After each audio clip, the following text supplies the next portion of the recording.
To connect Tradelle to Shopify, you can follow these steps to integrate the two platforms for a smooth e-commerce experience. Sign up or log into Tradelle. Go to the Tradelle website and create an account or login if you already have one. Install the Tradelle app on Shopify. In your Shopify admin, go to the Shopify App Store. Search for Tradelle in the search bar. Find the app and click Add App to install it on your Shopify store. Connect your Tradelle account. Once the app is installed, open the Tradelle app in your Shopify dashboard. Log into your Tradelle account with your credentials.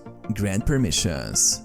You will be prompted to allow Tradelle to access your Shopify store's data. Click Allow to grant the necessary permissions for syncing products, orders, and inventory. Sync products and inventory. After connecting, you can start syncing your Tradelle products with Shopify.